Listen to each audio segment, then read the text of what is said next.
আগামী ১৬ ডিসেম্বর থেকে দেশে আনুষ্ঠানিকভাবে চালু হতে যাচ্ছে মোবাইল হ্যান্ডসেট নিবন্ধন প্রক্রিয়া NEIR। টেলিযোগাযোগ খাতে নিরাপত্তা জোরদার করা এবং অবৈধ বা অনিবন্ধিত মোবাইল ব্যবহার রোধ করতেই নতুন এই উদ্যোগ নিয়েছে সরকার। এই ব্যবস্থা চালুর মাধ্যমে মোবাইল নেটওয়ার্কে যুক্ত হওয়া প্রতিটি ডিভাইসের বৈধতা নিশ্চিত করা হবে। নতুন এই নিয়ম কার্যকর হলে নিবন্ধনবিহীন চুরি হওয়া কিংবা অনুমোদন ছাড়া আমদানি করা ফোনে নেটওয়ার্ক আর কাজ করবে না। তবে সরকার জানিয়েছে ১৬ ডিসেম্বরের আগে যারা ফোন কিনেছেন তাদের কোনো ফোনই বন্ধ করা হবে না। ফলে পুরনো ব্যবহারকারীদের জন্য সুরক্ষা নিশ্চিত থাকলেও নতুন ফোন কেনার ক্ষেত্রে থাকতে হবে বাড়তি সতর্কতা।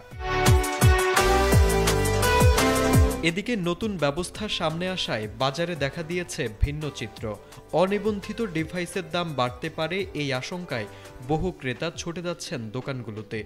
ক্রেতাদের অভিযোগ, প্রচলিত শুল্ক ও ভ্যাটের কারণে অফিসিয়াল ফোন সাধারণ মানুষের ক্রয় ক্ষমতার বাইরে চলে যাচ্ছে, ফলে বাধ্য হয়েই অনেকে অনিবন্ধিত ফোনের দিকে ঝুঁকছেন। অন্যদিকে মোবাইল ব্যবসায়ীরা বলছেন অতি উচ্চ শুল্কই অনিবন্ধিত ফোন আমদানির মূল কারণ। তারা ৫৭% পর্যন্ত শুল্ক প্রত্যাহার, সিন্ডিকেট বন্ধ, NEIR পুনর্বিবেচনা, যৌক্তিক ট্যাক্স কাঠামো নির্ধারণ এবং ফোন আমদানির সুযোগ সহজ করার দাবি তুলেছেন।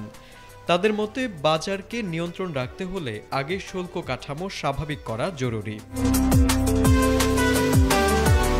গত ১ ডিসেম্বর সচিবালয়ে NBR, বাণিজ্য মন্ত্রণালয়, ডাক ও টেলিযোগাযোগ বিভাগ এবং BTRCর মধ্যকার সভায় সিদ্ধান্ত নেওয়া হয়েছে যেসব প্রবাসীর জনশক্তি কর্মসংস্থান ও BMET রেজিস্ট্রেশন কার্ড আছে তারা ট্যাক্স ছাড়া মোট ৩টি ফোন সঙ্গে আনতে পারবেন।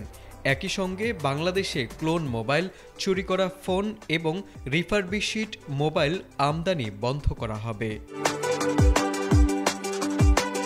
তারেক আজিজ, ATN বাংলা।